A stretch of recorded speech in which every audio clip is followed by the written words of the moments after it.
Hay cosas que el frío preserva, las frutas olvidadas en el granero, los pétalos prensados entre las páginas de un libro, las palabras que no llegaron a decirse a tiempo. El frío las detiene, las suspende, las mantiene intactas como si el tiempo no tuviera permiso de tocarlas. Amalia Belmonte lo supo aquella mañana en la estación. Lo supo en los huesos, mucho antes de entenderlo con la mente. Tenía 24 años, una maleta de cuero marrón, con las esquinas gastadas y exactamente 3 monedas en el bolsillo del abrigo gris que alguna vez perteneció a su madre. El andén estaba desierto a esa hora. El sol de invierno colgaba bajo en el cielo como una lámpara a punto de apagarse, sin fuerza para calentar nada, apenas útil para recordarle al mundo que todavía existía. La niebla envolvía los rieles en ambas direcciones, borrando el horizonte, convirtiendo el mundo en un lugar sin principio ni fin. Ella soltó la maleta sobre el banco de madera y se sentó junto a ella. No lloró. No porque no tuviera razones, las tenía, y de sobra, sino porque en algún momento de las últimas 48 horas, algo dentro de ella había decidido que las lágrimas eran un lujo que ya no podía permitirse. Que llorar era doblar la rodilla frente a doña Inés Belmonte, y eso sí, era algo que Amalia no haría, aunque el mundo entero se lo pidiera de rodillas. La madrastra la había expulsado 3 días después del entierro de su padre. 3 días. Ni siquiera había esperado que la tierra sobre la tumba se asentara del todo. Esta propiedad pertenece a mi nombre ahora, niña, y en mi casa los que no trabajan no comen. ¿Y tú?, había dicho doña Inés con esa voz suya, suave como seda y afilada como tijera, nunca has sabido hacer nada útil. Amalia había recogido lo que pudo en silencio. El abrigo de su madre, 3 vestidos, una fotografía de su padre de joven, antes de que el tiempo y el trabajo le curvaran la espalda, y en el fondo de la maleta, envueltas en un pañuelo de lino blanco, 4 cartas que había encontrado en el cajón del escritorio de su padre la noche anterior a la expulsión, mientras doña Inés dormía. Cartas que no había tenido tiempo de leer del todo. Cartas dirigidas a alguien llamado Cipriano Heredia. Ese nombre era lo único que tenía, lo único que apuntaba hacia algún lugar en el mundo donde quizás, hubiera alguien que conociera a su padre de verdad, no como el hombre callado y vencido que había sido en sus últimos años, sino como el hombre que debió haber sido antes, cuando era joven y el mundo todavía le parecía manejable. El tren que llegó a la estación aquella mañana no iba a la capital. Iba a las tierras del norte, y Amalia Belmonte, con su maleta de cuero gastado y sus 3 monedas y su negativa absoluta a llorar, subió a él sin saber lo que la esperaba. Solo sabía que en algún lugar entre los campos helados y las sierras grises de las tierras del norte había una hacienda llamada La Heredia, y que en esa hacienda vivía un hombre que podría, o no, tener respuestas. No imaginaba en ese momento que también tendría un hogar, ni que ese hogar llegaría envuelto en silencio, en desconfianza y en unos ojos castaños que la mirarían como si fuera un problema que nadie había pedido y que nadie sabía muy bien cómo resolver. Pero eso vendría después. Primero, el frío. El tren avanzó entre la niebla y la estación quedó atrás, pequeña, vacía, silenciosa, sin saber todavía que volvería a ser el escenario de algo importante, que en esas mismas tablas de madera desgastada, bajo ese mismo cielo sin fuerza, algo que comenzaba ese día, terminaría de una manera que ninguno de los dos podría haber imaginado. Por ahora, Amalia miraba por la ventana empañada del vagón y apretaba entre los dedos el pañuelo con las cartas, y el tren seguía hacia el norte, abriéndose paso entre la tierra blanca y el silencio. Las tierras del norte tenían una belleza que no pedía permiso. No era la belleza ordenada de los jardines que Amalia había visto en las casas de las familias ricas del pueblo, con sus setos recortados y sus rosales en fila. Era otra cosa. Era la belleza brutal y honesta de lo que crece sin que nadie lo dirija. Los álamos plateados, alineados a ambos lados del camino de tierra como centinelas viejos, las praderas cubiertas de escarcha que brillaban bajo el sol de la mañana, como si alguien hubiera derramado sal fina sobre el mundo entero, las sierras, al fondo recortadas contra un cielo que a esa hora era casi blanco, casi azul, un color que no tenía nombre exacto, pero que se sentía en el pecho como algo entre la paz y la tristeza. El carretero que la llevó, desde la estación del pueblo hasta la hacienda, no habló en todo el camino. Era un hombre de pocas palabras y muchas arrugas, con un sombrero tan viejo que parecía haber crecido junto con su cabeza. Amalia no le pidió conversación. Miraba el paisaje y dejaba que el frío le mordiera las mejillas y trataba de ordenar en su cabeza lo que diría cuando llegara. Busco a don Cipriano Heredia. Mi nombre es Amalia Belmonte. Mi padre era Aurelio Belmonte. Creo que usted lo conoció. Simple, directo, sin pedir nada que no fuera una respuesta. El problema era que no sabía qué respuesta esperaba. La hacienda apareció al doblar un recodo del camino y Amalia olvidó por un momento lo que iba a decir. Era grande, no con la ostentación fría de las mansiones de los ricos de ciudad, sino con la solidez tranquila de algo construido para durar generaciones. La casa principal era de piedra gris, con maderas oscuras en puertas y ventanas, de 2 plantas, con una galería cubierta que corría todo el frente y una higuera enorme que crecía junto a la entrada, como si la hubiera plantado el mismo hombre que puso la primera piedra. Detrás de la casa, los establos y los graneros formaban un semicírculo ordenado, y más allá, los campos se extendían hasta donde la vista alcanzaba, divididos por cercas de madera que la escarcha había vuelto blancas. Había humo saliendo de 2 chimeneas. Había vida, calor, orden, todo lo que Amalia no tenía. Tragó saliva y bajó del carruaje. Bernardo Salinas la vio llegar antes que nadie. Era el capataz, un hombre de 50 años, con el cuerpo de alguien que había trabajado la tierra desde los 12, espaldas anchas y manos que parecían hechas de la misma madera que las cercas. Tenía el bigote blanco y los ojos de un marrón claro que miraban sin juzgar, cosa rara en un hombre de su posición. Estaba reparando un arnés junto al establo cuando el carruaje se detuvo y se quedó quieto, observando a aquella joven con su maleta de cuero gastado y su abrigo gris que era demasiado delgado para el frío de las tierras del norte. ¿Busca a alguien?, preguntó sin hostilidad, pero sin calidez tampoco, la voz de quien ha aprendido a medir a las personas antes de abrirles la puerta. «Busco a don Cipriano Heredia», dijo Amalia, y su voz sonó más firme de lo que se sentía. «Mi nombre es Amalia Belmonte. Tengo razones para creer que conoció a mi padre». Bernardo la miró un momento más. Luego miró la maleta. Luego volvió a mirarla a ella. «Espere aquí», dijo, y entró a la casa. Amalia esperó. El viento cruzó el patio con un silbido bajo y frío, levantando un poco de polvo helado del suelo.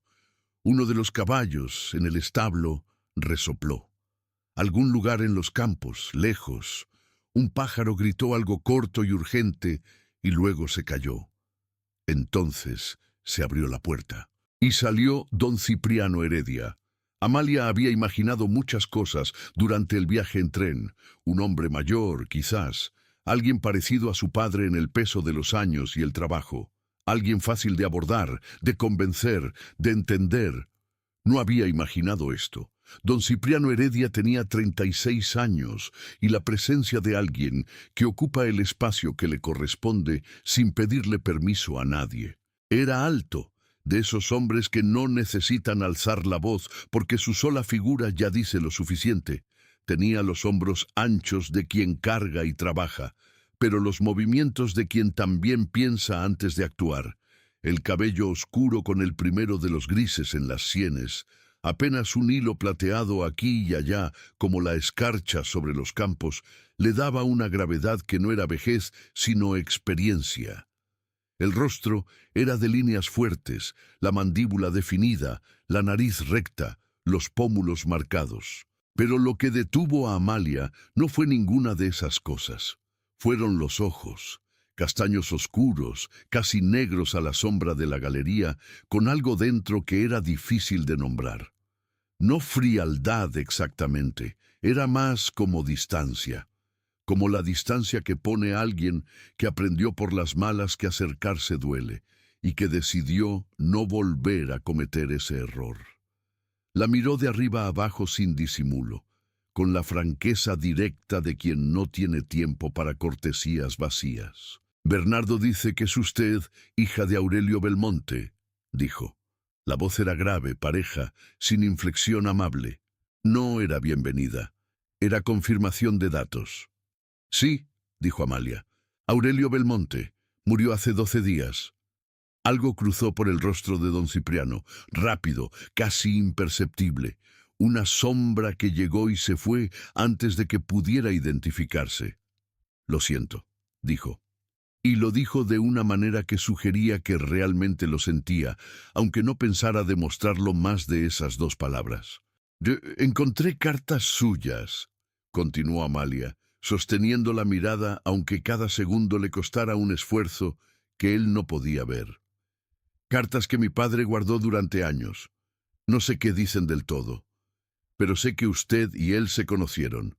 Y usted es lo único que tengo que se parece a una pista sobre quién era mi padre antes de que yo lo conociera». Don Cipriano no respondió de inmediato. La miró. Miró la maleta. Volvió a mirarla a ella. Y en esa mirada había una pregunta que no formuló en voz alta, pero que Amalia escuchó igual. «¿Qué es lo que realmente quieres aquí?» «¿Tiene a dónde ir?», preguntó al fin. «No», dijo ella, y la honestidad de esa palabra le costó más que todo lo anterior junto.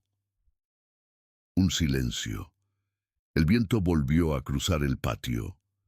Don Cipriano Heredia miró hacia los campos por un momento, como si la respuesta estuviera escrita en algún lugar entre la escarcha y el horizonte gris. Luego exhaló un aliento que se volvió vapor blanco en el aire frío, y cuando volvió la vista hacia ella, algo en su expresión había cambiado. No se había ablandado, exactamente, pero había tomado una decisión. «Hay trabajo en la cocina», dijo, «y un cuarto pequeño junto al lavadero. No es gran cosa, pero tiene techo y tiene calor». Hizo una pausa breve. «Las cartas las veremos después, cuando haya tiempo». Amalia abrió la boca para responder, pero él ya había dado media vuelta y entraba de nuevo a la casa, con esa manera suya de moverse que no esperaba ni reacción ni agradecimiento. Bernardo Salinas apareció a su lado con una expresión que, si Amalia lo hubiera conocido mejor, habría reconocido como la versión más discreta posible de una sonrisa. «Venga», dijo el capataz, tomando su maleta antes de que ella pudiera protestar. «Le muestro el cuarto». Amalia lo siguió a través del patio, sintiendo el peso del frío en los hombros y algo más difícil de nombrar en el pecho. No era alivio todavía. Era algo más pequeño, más frágil. La sensación de que quizás, solo quizás, había llegado al lugar correcto. Aunque el hombre que vivía allí todavía fuera, en todos los sentidos posibles, un completo extraño.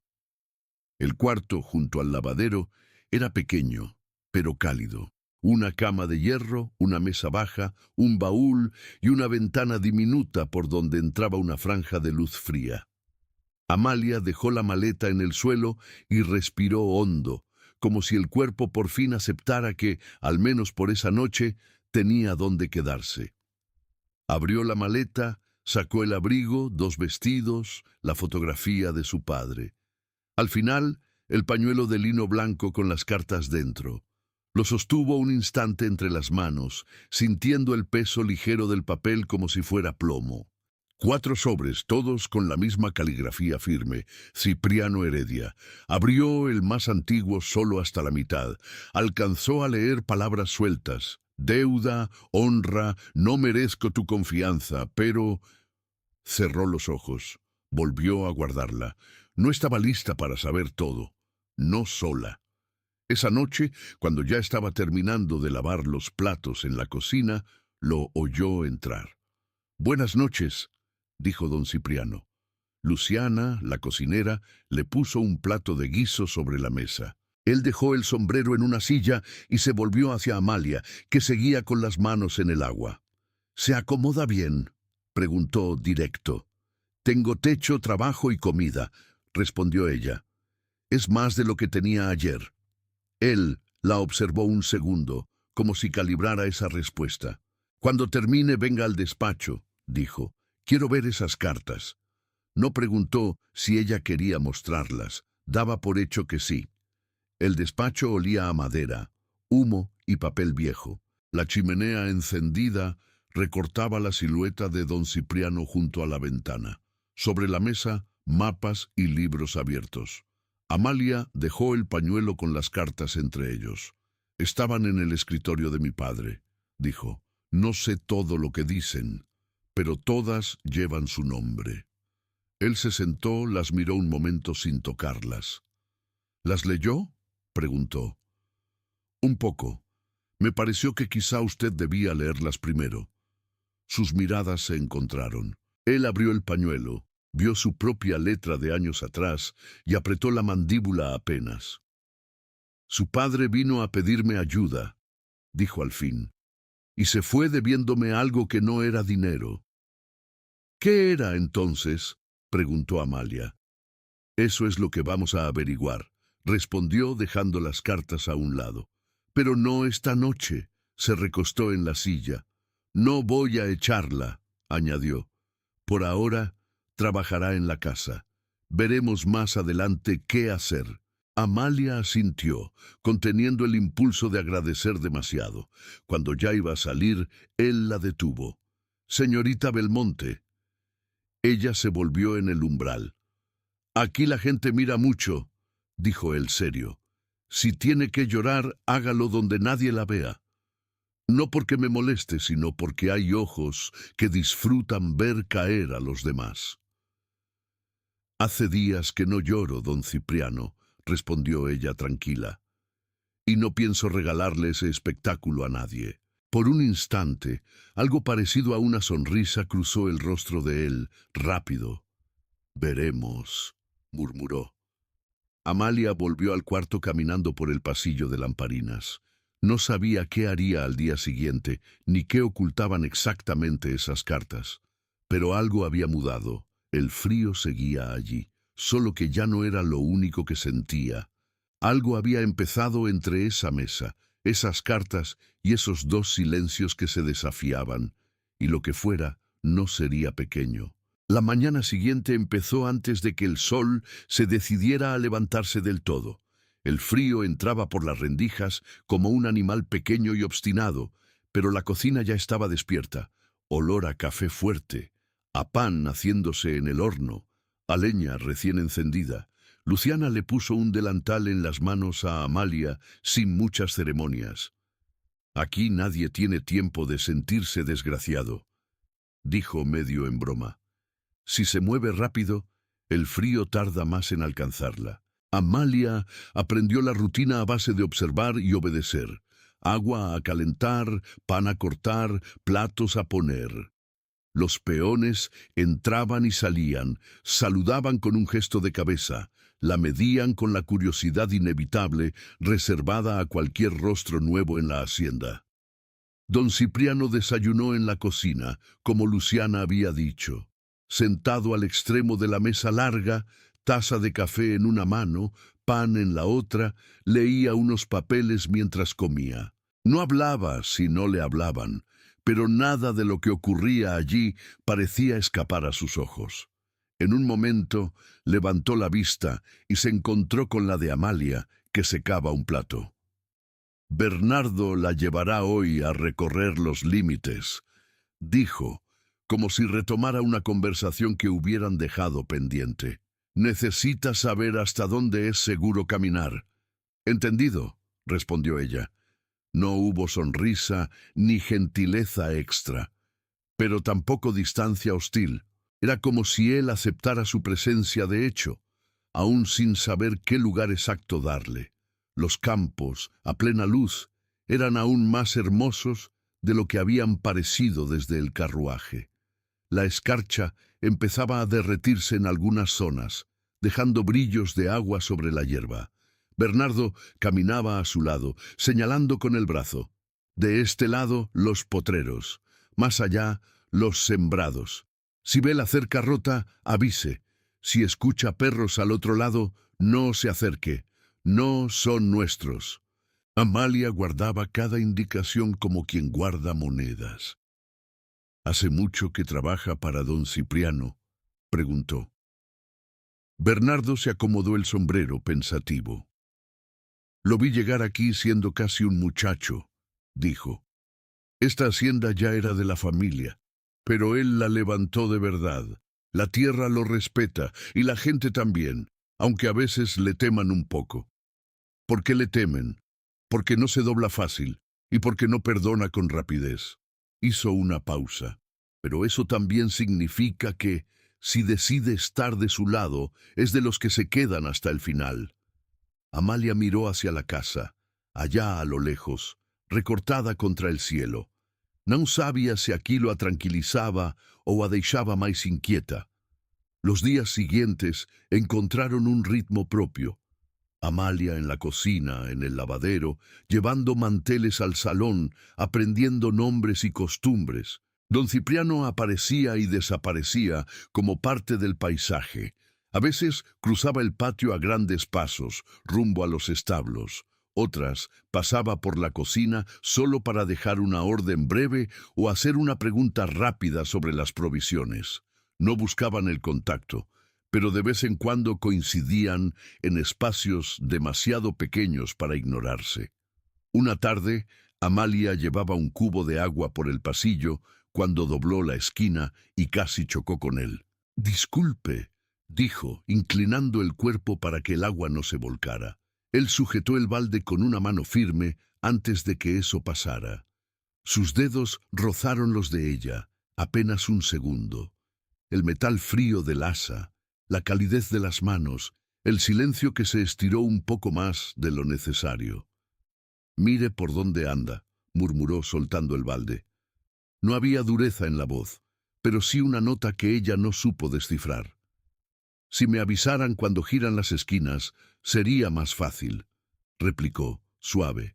Los ojos de él brillaron con algo que, en otra persona, habría sido claramente humor. En él era solo una chispa discreta, pero estaba allí. «No acostumbro a anunciar mis pasos», dijo, «pero lo tendré en cuenta». Se apartaron. El agua siguió intacta en el cubo. Algo, sin embargo, había derramado dentro de ambos, aunque ninguno de los dos supiera aún cómo nombrarlo. Esa noche, mientras Luciana y Amalia recogían la mesa después de la cena, él volvió a hablar de las cartas. «Mañana tendré tiempo para leerlas», dijo desde su lugar, ya de pie con el plato vacío en la mano. «Las suyas, las de su padre». Amalia secó una cuchara con más cuidado del necesario. «Cuando las lea, sabrá todo lo que yo no sé», respondió, «y quizá decida que no quiere que me quede». Él frunció el ceño apenas. «Si hubiera querido que se fuera, señorita Belmonte, no estaría lavando cucharas en mi cocina». «A veces la gente cambia de opinión cuando conoce la verdad», dijo ella mirándolo de frente. Hubo un segundo de tensión limpia entre los dos, como una cuerda estirada. «A veces la verdad es lo único que hace que la gente deje de equivocarse», replicó él. Luciana, al fondo, fingía concentrarse en las ollas, pero no se perdía una palabra. Cuando él salió, el silencio que quedó no fue alivio, fue expectativa. porque al día siguiente, con esas cartas abiertas sobre la mesa del despacho, nada sería igual para ninguno de los dos. Y aunque aún no lo supieran, era justamente allí donde la historia empezaba de verdad. Hasta aquí, la vida en la hacienda parece tranquila, ¿verdad? Pero dime tú, que estás escuchando, ¿crees que esas cartas van a unir a Amalia y a don Cipriano? ¿O van a separarlos antes de que algo empiece de verdad? Las cartas esperaron toda la mañana sobre la mesa del despacho, como 4 pequeñas bombas de papel a punto de estallar. Don Cipriano había salido temprano a los campos. Amalia lo vio desde la ventana de la cocina, montando el caballo oscuro, la espalda recta, la silueta recortada contra la neblina que se abría a su paso. No sabía qué la inquietaba más, lo que esas cartas podían decir de su padre, o lo que podían hacer con la imagen que ese hombre tenía de ella. Luciana la mantuvo ocupada. Pan, café, platos, ollas. Pero cada vez que Amalia pasaba por el corredor que llevaba a las escaleras, sentía el peso invisible de aquel despacho en el piso de arriba, como si la casa entera estuviera conteniendo la respiración. Fue recién después del almuerzo cuando Bernardo apareció en la cocina. «El patrón la espera», dijo, limpiándose las manos con un trapo. «Arriba». Amalia secó las suyas en el delantal. Notó que no temblaban. Le sorprendió. Subió las escaleras paso a paso, escuchando cómo la madera crujía bajo sus pies. Llamó a la puerta. «¡Pase!». Entró. El despacho estaba más silencioso que de costumbre. La chimenea encendida, el mismo olor a humo y papel. Las cartas abiertas se extendían sobre la mesa. Algunas páginas tenían el borde un poco arrugado, como si alguien las hubiera apretado entre los dedos. Don Cipriano estaba de pie, las manos apoyadas en el respaldo de la silla, la mirada clavada en el papel. No levantó la vista de inmediato. «Siéntese, señorita Belmonte», dijo al fin. Ella obedeció. Él tomó una de las hojas. La voz le salió más grave que de costumbre cuando empezó a leer fragmentos en voz alta. «Cipriano, sé que no merezco una segunda oportunidad, pero te la pido igual. No por mí, sino por mi hija. Ella no tiene culpa de mis errores». Guardó el papel, tomó otro. «Me ofrecí como garante de una deuda que nunca debí firmar. Perdí casi todo. Tú me diste la mano cuando todos se dieron la vuelta. No sé cómo saldar eso». Dejó ese también. Se quedó un momento en silencio, mirando el conjunto. «Su padre», dijo, por fin, «fue el único hombre en esta región que tuvo el valor de decirme que no cuando todos los demás me sonreían por interés». Amalia parpadeó, sin entender. «¿Decirle que no? ¿A qué?». «A algo que habría destruido a más gente de la que ya destruyó». Sus ojos por un instante miraron hacia un punto del pasado que no estaba en ese cuarto. A un negocio con Rodolfo Aguilar. El nombre se clavó en el aire como un clavo frío. «Rodolfo, el comerciante», el mismo. Se sentó por fin frente a ella. «Años atrás, cuando yo todavía creía que se podía confiar en la palabra de un hombre porque sí, Rodolfo me ofreció una sociedad. Su padre iba a firmar como intermediario en unos papeles. Lo hizo, y cuando todo se torció, él cargó con la peor parte». Amalia sintió que la garganta se le secaba. «¿Fue por eso que lo perdió todo?». «En parte». Cipriano asintió despacio. Él aceptó más culpa de la que le correspondía, quizá porque pensó que así me protegía a mí también. Y yo... Apretó la mandíbula un segundo. Yo le creí demasiado tarde. Ella lo miró, intentando encajar piezas que siempre le habían faltado. «¿Por eso le escribió esas cartas, pidiéndole ayuda? Porque yo era el único que podía enfrentarse a Rodolfo sin deberle nada». Sus dedos tocaron el borde de una de las hojas. «Le presté dinero a su padre, mucho más del que aquí sale escrito. sin interés, no por generosidad, por culpa. Esa palabra se quedó entre ellos pesada. Mi padre nunca me habló de esto, susurró Amalia. Su padre no quería que usted supiera en qué lío se había metido por confiar en la persona equivocada. Lo dijo sin suavizarlo, y tampoco quería que supiera cuánto dependió de mí. El orgullo es así. Ella contuvo el impulso de defender un hombre que ya no estaba. ¿Y ahora?, preguntó con calma forzada. ¿Qué hace con todo eso, don Cipriano? Él la miró de frente. Lo primero, dejar claro que la deuda de su padre conmigo quedó saldada hace tiempo. No me debe nada. Amalia sintió una punzada de alivio y otra de vacío, al mismo tiempo. ¿Y yo?, preguntó. La pregunta salió antes de que pudiera detenerla. Cipriano sostuvo su mirada unos segundos que se hicieron largos. En esos ojos oscuros continuaba habiendo distancia. Sí, pero ya no era la misma de la primera vez. Había algo más detrás, una especie de lucha muda entre lo que sentía y lo que creía correcto. «Usted no está aquí para pagar por él», dijo al fin. «Pero tampoco está aquí por caridad». Se inclinó un poco hacia adelante. «Aquí, quien se queda, trabaja, y quien trabaja se gana su lugar. Si quiere quedarse, será bajo esas reglas, ni como deudora ni como invitada». Ella respiró hondo. Aquilo le doía menos do que imaginara. «Sé trabajar», respondió. «Lo único que necesito es que nadie intente comprarme con culpa o con lástima». En la comisura de sus labios apareció de nuevo ese casi sonriso que duraba menos que un parpadeo. «Aquí no usamos lástima». Se levantó. «Y la culpa ya pesa bastante como para convertirla en moneda». Caminó hasta la ventana, miró hacia los campos. Habló sin girarse. «Hay otra cosa que tiene que saber.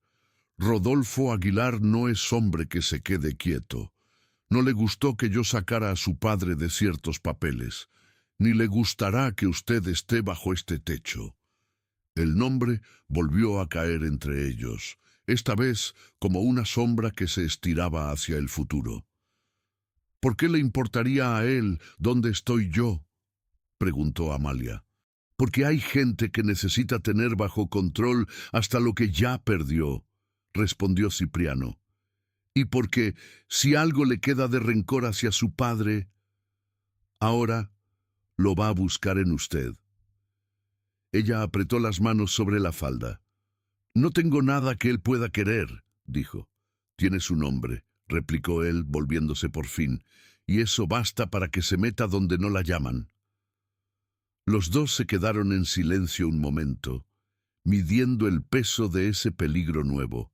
Entonces, con una decisión que pareció cerrarle un capítulo por dentro, don Cipriano habló. «Mientras esté en esta hacienda, señorita Belmonte, Rodolfo Aguilar tendrá que pasar por mí para llegar a usted». No lo dijo como un favor, lo dijo como un hecho, como quien marca un límite sobre la tierra. Y fue en esa línea, invisible pero firme, donde algo cambió de verdad entre ellos, aunque ninguno de los dos lo admitiera todavía.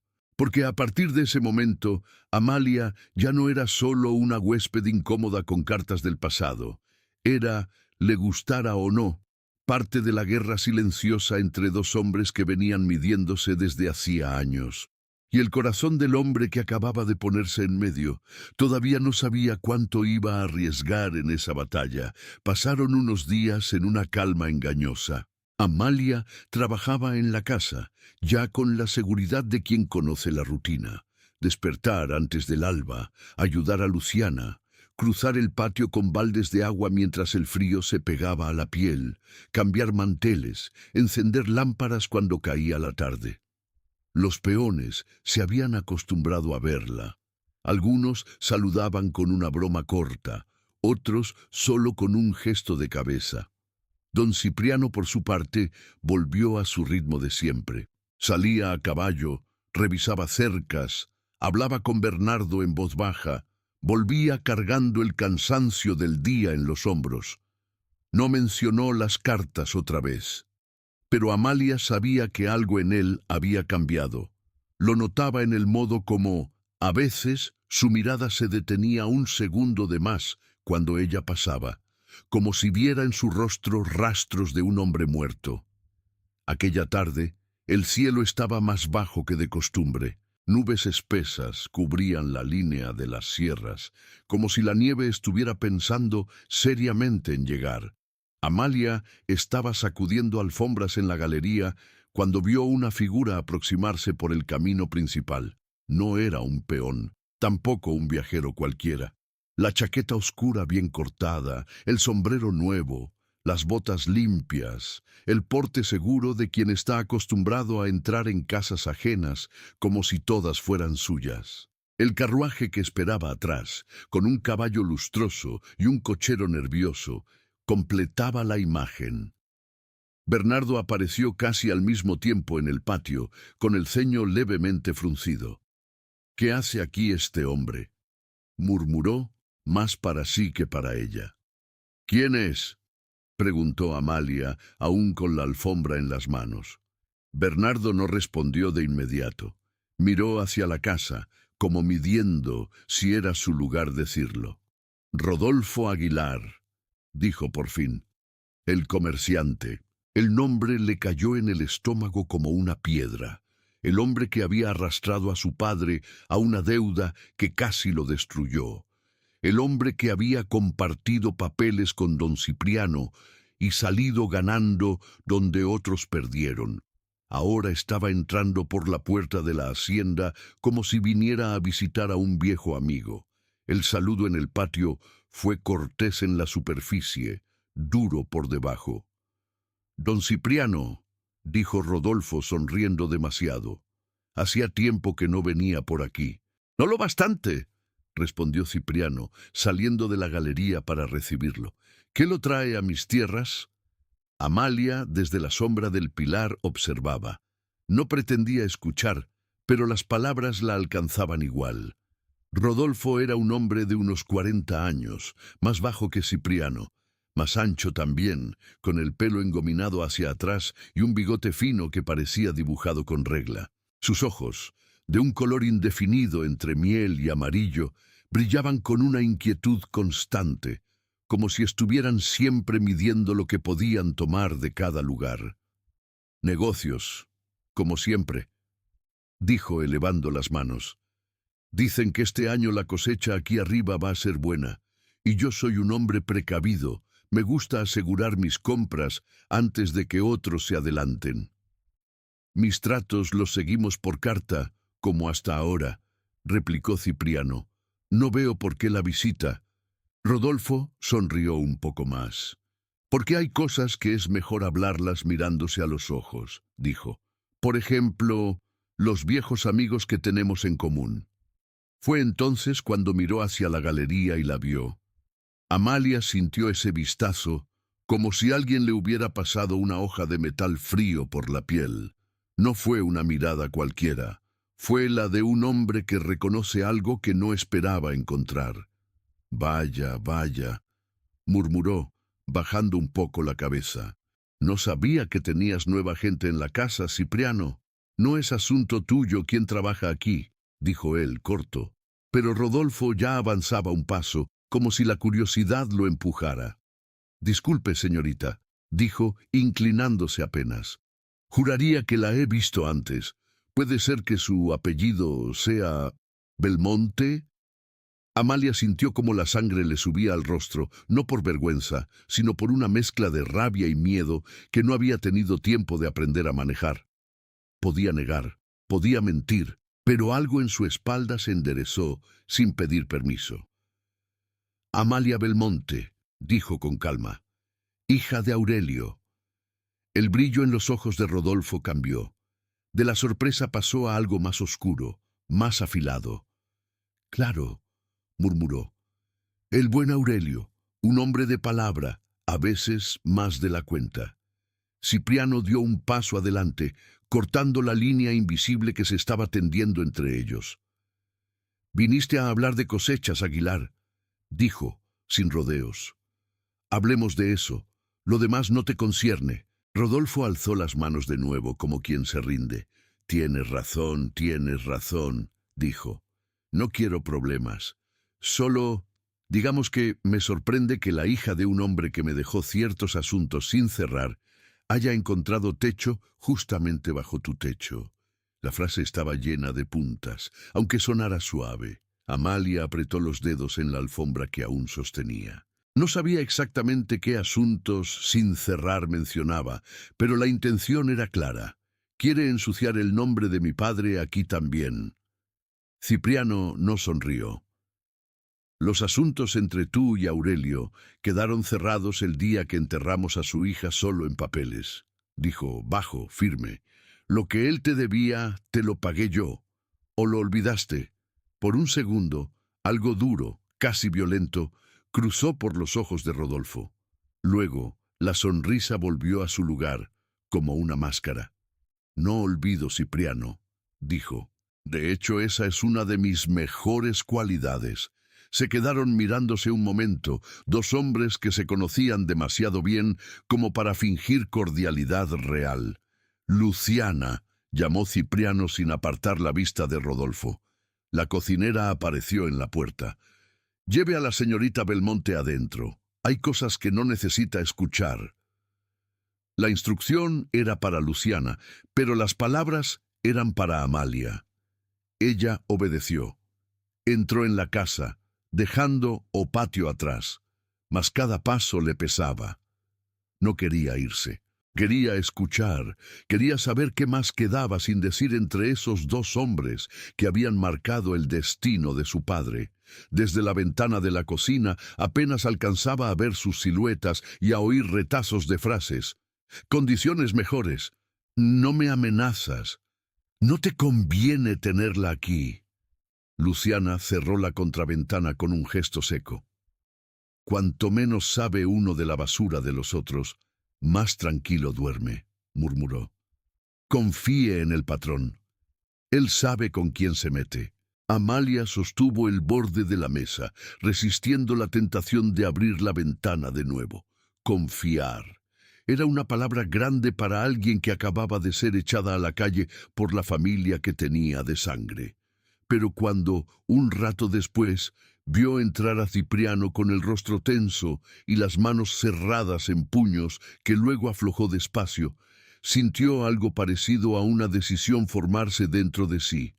Tal vez no pudiera cambiar el pasado de su padre, tal vez no pudiera controlar lo que Rodolfo diría de ella, pero sí podía elegir en quién creía allí, en esa casa, y, contra todo instinto de autoprotección, el hombre que se había puesto entre ella y un enemigo que ni siquiera la consideraba digna de hablar directamente, empezaba a parecerle menos extraño, más peligroso, sí, pero también, de alguna manera, menos lejano. Los días después de la visita de Rodolfo se quedaron raros, como si el aire dentro de la hacienda hubiera cambiado de peso. Cipriano hablaba menos que antes. No era que antes hablara mucho, pero ahora sus silencios tenían otra cosa. Parecían llenos de cuentas que solo él veía. Revisaba papeles, salía y entraba, y cada vez que volvía de encontrarse con algún hombre de la zona, la línea entre sus cejas estaba más marcada. Amalia lo notaba, aunque nadie se lo dijera. También notaba otra cosa. Algunos peones, antes neutros, ahora la miraban con una curiosidad distinta, como si algo se hubiera dicho de ella en algún lugar donde no estaba. Una tarde, mientras lavaba ropa en el lavadero, oyó dos voces cerca de la bomba de agua. Te digo que la vi, decía uno. Rodolfo la miraba como si fuera una pieza de juego. Si Rodolfo se mete con alguien, no es gratis, respondió el otro. Y si el patrón la tiene aquí, algo debe. Amalia apretó la tela entre las manos. No era la primera vez que escuchaba la palabra deuda flotando ligada a su apellido. Pero allí, en esa hacienda, dolía distinto. Esa noche decidió ir al despacho. Tocó la puerta. «Pase», dijo la voz de Cipriano, cansada. Él estaba solo, con una lámpara encendida y un montón de papeles a un lado. Las cartas de su padre no estaban a la vista, pero ella sabía que seguían allí, en algún cajón. «Necesito saber qué está diciendo Rodolfo de mí», soltó, sin rodeos. Él levantó la vista, sorprendido por el ataque directo. «¿Quién te dijo que...?» «Nadie tuvo que decirme nada», lo cortó. «Los hombres me miran diferente, y Rodolfo no vino hasta aquí solo para hablar de trigo. Si está usando mi nombre, quiero saber cómo». Cipriano dejó la pluma sobre la mesa. Respiró hondo. «Está insinuando que estás aquí para quedarte con lo que tu padre no pudo», dijo, al fin. «Que te mandó a mi casa antes de morir para asegurar que yo no le reclamara nada a tu familia». Amalia sintió como si el piso se moviera apenas bajo sus pies. «Mi padre nunca me pidió que viniera», dijo despacio. «Me echó doña Inés. Yo vine porque encontré tu nombre en sus cartas. Vine sola». «Lo sé», respondió él. «Pero lo que importa no es lo que es verdad, sino lo que la gente está dispuesta a creer». Había dureza en la frase, pero no apuntaba a ella. Era la dureza de alguien acostumbrado a lidiar con rumores como con piedras en el camino. Aún así, algo dentro de Amalia se encendió. «¿Y tú?», preguntó. «¿Qué estás dispuesto a creer, don Cipriano?». Él tardó un segundo en responder, un segundo demasiado largo. «Creo», dijo lento, «que llegaste aquí en el peor momento posible, y que quieras o no, tu apellido es un arma en manos de Rodolfo contra mí».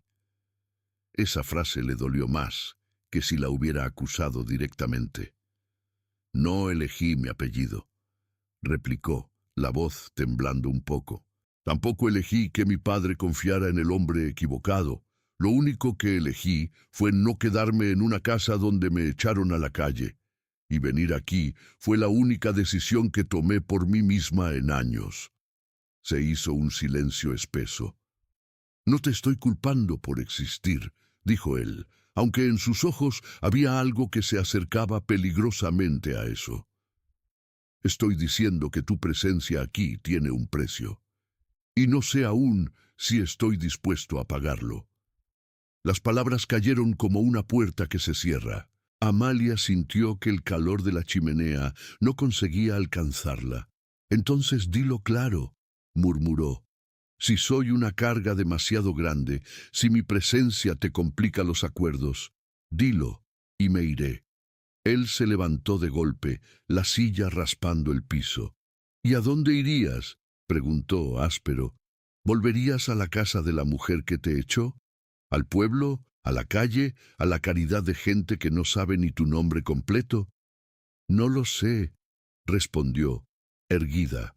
«Pero sé una cosa, no voy a quedarme en un lugar donde cada día tenga que demostrar que no soy una estafa». La mirada de Cipriano se endureció. «No eres una estafa, Amalia», dijo, por primera vez usando su nombre de pila. «Pero eres un riesgo». Ella tragó en seco. «A veces una palabra certa doi máis do que un insulto». «Un riesgo», repitió, en voz baja. «Entiendo». Se volvió hacia la puerta. «Amalia», la llamó él. Ella se detuvo, pero no se volvió. «Quédate hasta que pase el invierno», dijo más bajo. «Después veremos».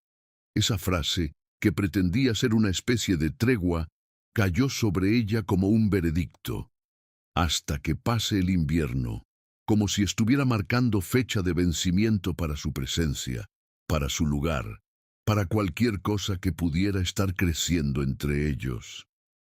«No necesito tu invierno», murmuró casi sin aire. «Ya tuve uno entero antes de llegar aquí».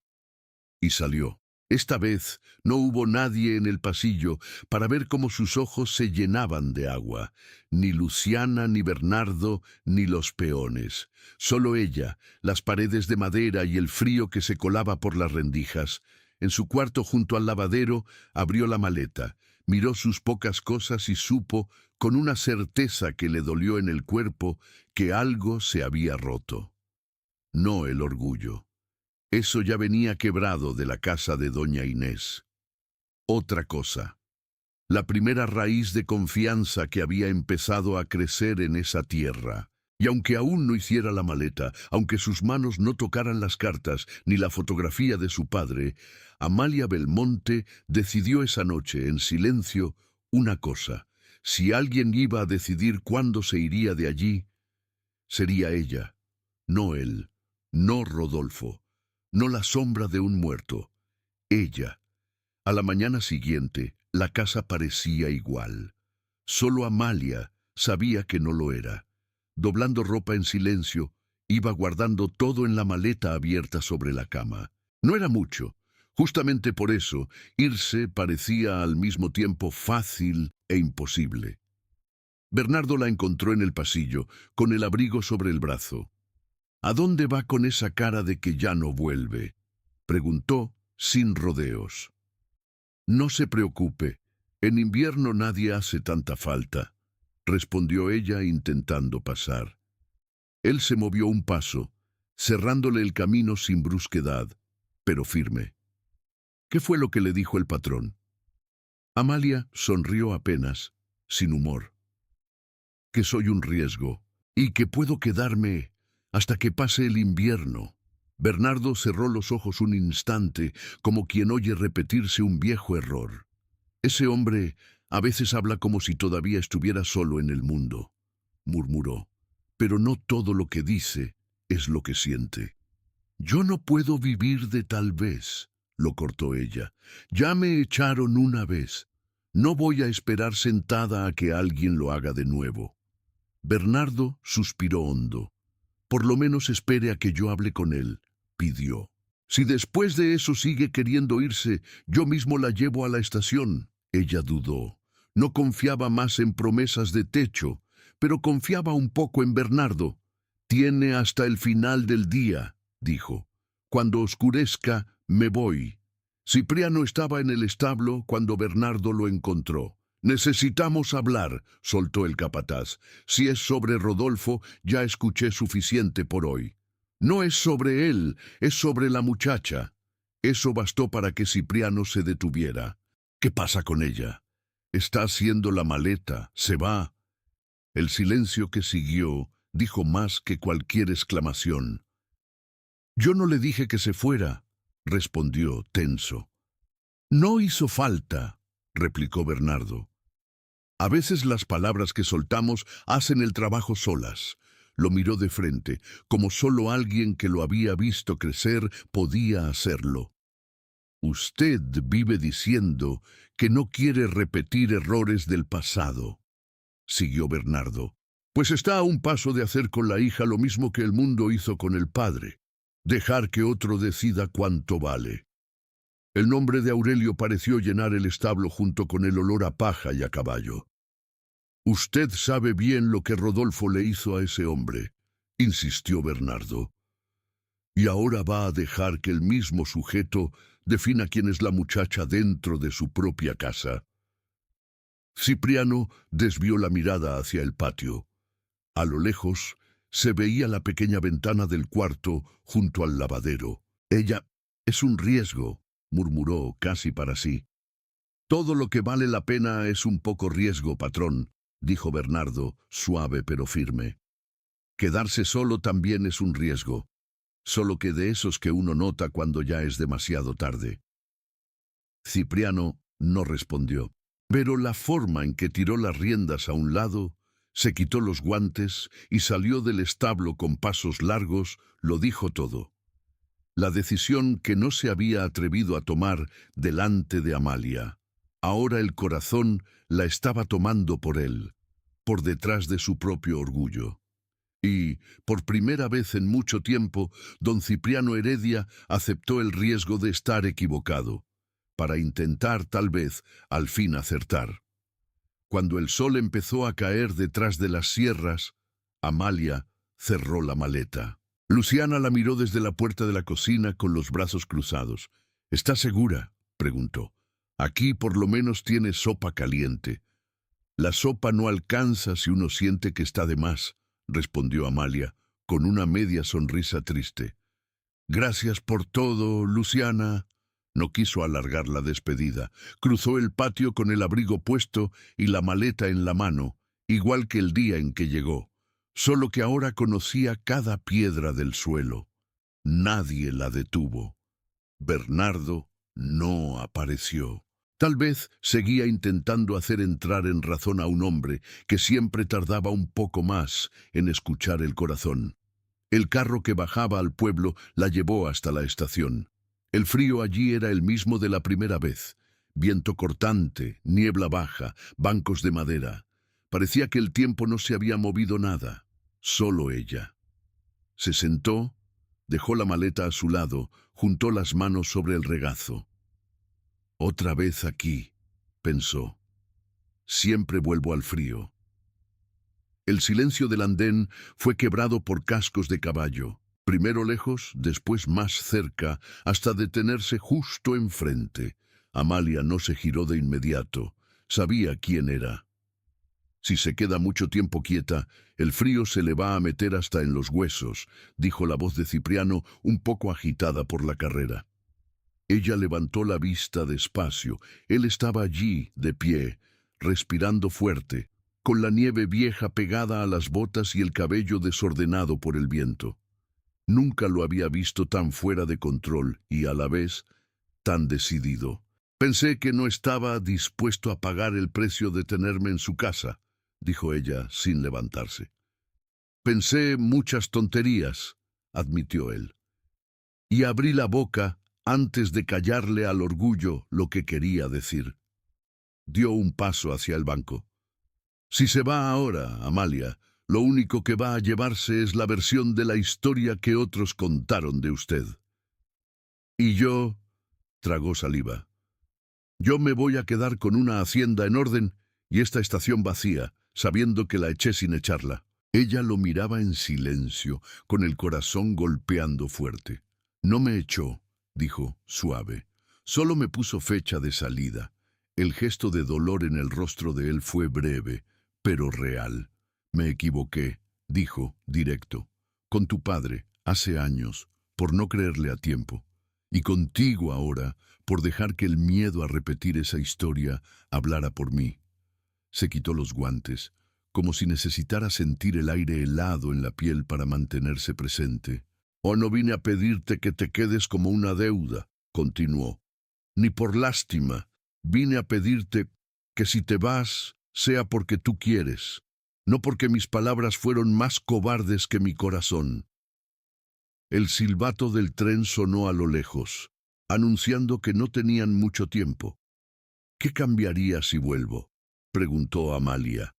«¿Seguiría siendo un riesgo hasta que pase el invierno?». Él hizo algo que a ella le pareció enorme. Sonrió, cansado, pero de verdad. «Seguiría siendo un riesgo», respondió. «Pero esta vez, un riesgo que yo elijo correr, sin plazo». El tren se acercaba, el hierro retumbando en los rieles. La niebla se movía en remolinos alrededor de ellos. «No puedo prometerte una vida fácil», dijo Cipriano, dando por fin el último paso que faltaba. «Solo puedo prometer que si te quedas, nadie va a decidir por ti cuánto vales.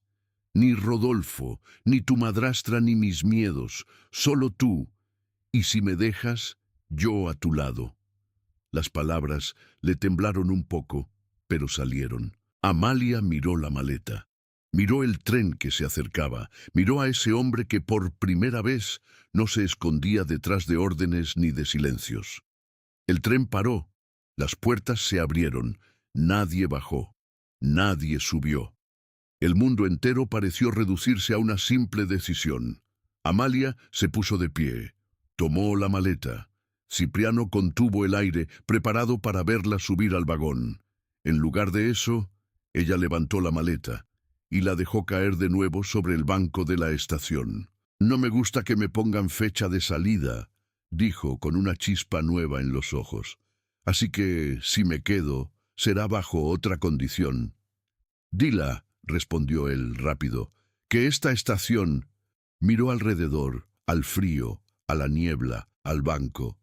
Quede como el lugar donde estuve a punto de irme, no como el lugar donde me dejaste ir. El tren volvió a silbar, las puertas se cerraron, empezó a moverse, alejándose poco a poco. Cipriano sintió algo aflojar dentro del pecho, como una cuerda que se había mantenido demasiado tensa. Hecho, dijo. Esta estación será, desde hoy, el lugar donde te elegí y me elegiste. Él le ofreció la mano, no como a una empleada, como a alguien que quería a su lado. Amalia la tomó, y, esta vez, cuando caminaron juntos hacia el caballo y luego hacia la hacienda, el frío de la estación se quedó atrás, esperándolos solo como recuerdo de lo que casi fue y ya no sería. El invierno no se fue de un día para otro. Primero se aflojaron los vientos, después la escarcha empezó a derretirse más temprano, y un buen día Amalia se despertó con un sonido nuevo en la ventana. Pájaros. No uno perdido, sino varios, como si por fin hubieran decidido que valía la pena volver a cantar sobre esas tierras. En la hacienda todo parecía igual, y al mismo tiempo distinto. Luciana seguía mandando en la cocina. Bernardo seguía controlando los peones. Los caballos seguían resoplando en los amaneceres fríos. Pero ahora, cuando Amalia cruzaba el patio con un balde de agua o un cesto de pan, algunos la llamaban por su nombre, no solo la muchacha nueva.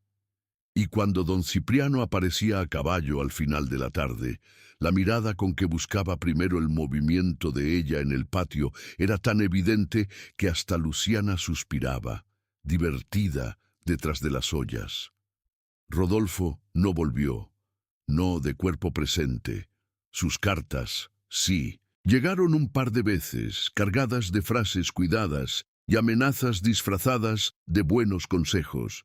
Cipriano las leía en silencio, las doblaba y las guardaba en un cajón distinto del de Aurelio.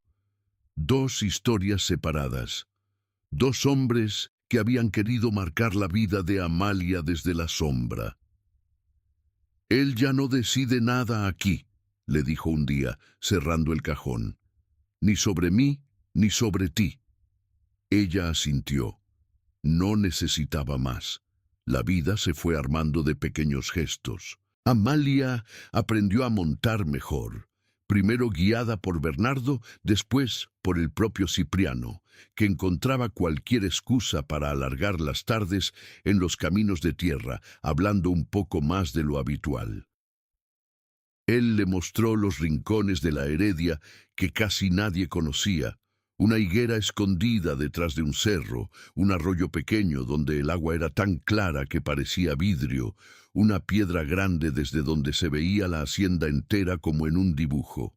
«Pensé muchas veces en vender todo esto», confesó él, sentado junto a ella en esa piedra, una tarde en que el cielo ya era azul de verdad. «¿Por qué no lo hizo?», preguntó ella. «Porque, aunque me doliera quedarme, la idea de irme me dolía más». Sonrió de lado. «Me faltaba una razón para querer que esto siguiera vivo cuando yo ya no estuviera».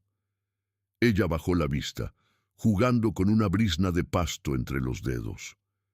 «¿Y ahora?». Él la miró, directo, sin rodeos. «Ahora esa razón tiene tu nombre». El silencio que siguió fue suave, no necesitó más palabras. Con la primavera, la casa cambió de olor, menos humo, más tierra húmeda, flores silvestres que Amalia empezaba a traer del campo en pequeños ramos para poner en jarras viejas por la cocina, por el despacho, por la mesa donde Cipriano ahora se sentaba no solo a leer papeles, sino a verla moverse sin disimulo. Un mediodía, Bernardo entró en la cocina con una sonrisa rara, de esas que uno no sabe si son por alegría o por nervios. «Patrón quiere a todos en el patio», anunció. «Dice que es importante». Luciana levantó las cejas. «¿Se casa la hacienda?», bromeó. Amalia sintió el corazón hacerse pequeño y grande a la vez. Dejó el paño sobre la mesa y salió detrás de los otros. En el patio, los peones estaban reunidos, algunos riendo, otros curiosos. Cipriano esperaba junto a la galería, con las manos en la espalda. Cuando la vio, su expresión se suavizó apenas, lo justo para que ella lo notara. «No voy a hablar mucho», empezó él. «Ya me conocen, no me gusta perder tiempo en discursos». Un murmullo de risas bajas recorrió el grupo. «Solo quiero dejar claras dos cosas», siguió. «La primera, Rodolfo Aguilar no tiene nada que venir a buscar a estas tierras, ni en papeles ni en personas. Cualquier asunto con él pasa por mí». Las miradas se cruzaron entre los hombres. Algunos parecían aliviados, otros sorprendidos, pero nadie discutió. «Y la segunda...» Cipriano hizo una breve pausa, buscando con la mirada el rostro de Amalia entre todos. «La segunda es que, desde hoy, la señorita Belmonte ya no es solo una empleada en esta casa». El patio se quedó quieto. «Es la dueña de estas tierras tanto como yo», dijo, claro. «Y si alguien tiene alguna duda de cuánto vale su palabra aquí dentro, que venga y me lo diga a la cara». No hubo dudas, ni voces. Solo un silencio lleno de respeto y el sonido de los pájaros allá arriba. Luciana sonrió abiertamente. Bernardo se acomodó el sombrero, escondiendo una emoción que no sabía muy bien cómo manejar. Amalia, en cambio, no pudo esconder nada. «¿Estás seguro de lo que acabas de hacer?», le susurró cuando osotros comenzaran a dispersar. «Hace mucho que no estuve tan seguro de nada», respondió él. «La estación fue el lugar donde casi te pierdo. Este patio, quiero que sea el lugar donde todos sepan que te elijo delante de ellos». Ella respiró hondo, como quien prueba un aire nuevo. «Entonces que conste», dijo con una pequeña sonrisa, «que yo también te elijo, a ti, a esta casa, a estas tierras, con todo el riesgo que venga». Cipriano rió, esa risa baja que muy pocos conocían. «El riesgo más grande», dijo, «sería vivir sin esto, sin ti». Y la besó ahí mismo, simple y claro, como quien firma por fin un acuerdo que el corazón llevaba tiempo esperando.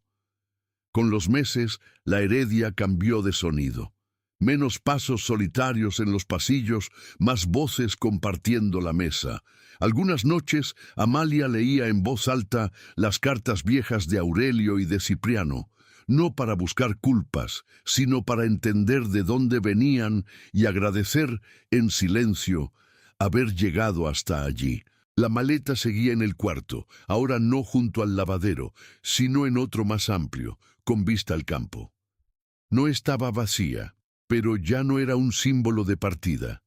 Era solo un recordatorio mudo de que alguna vez ella había llegado a ese lugar con nada más que unas pocas cosas y una decisión: no llorar frente a quienes querían verla caer. Ahora, si lloraba alguna vez, de alivio, de emoción, de miedo, lo hacía entre brazos que no se apartaban. El frío seguía llegando cada año.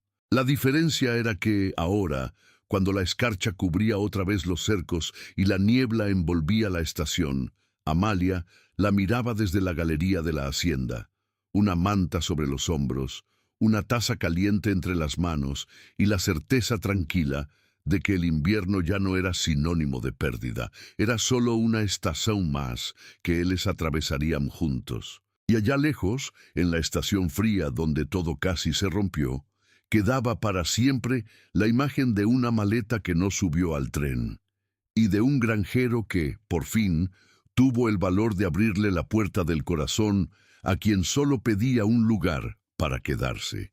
Hasta aquí llega la historia de Amalia y don Cipriano en la Heredia. Ahora te pregunto a ti, que escuchaste hasta el final, ¿te imaginabas que la maleta se iba a quedar en la estación y el corazón de ella en la hacienda? Cuéntame en los comentarios qué parte te tocó más.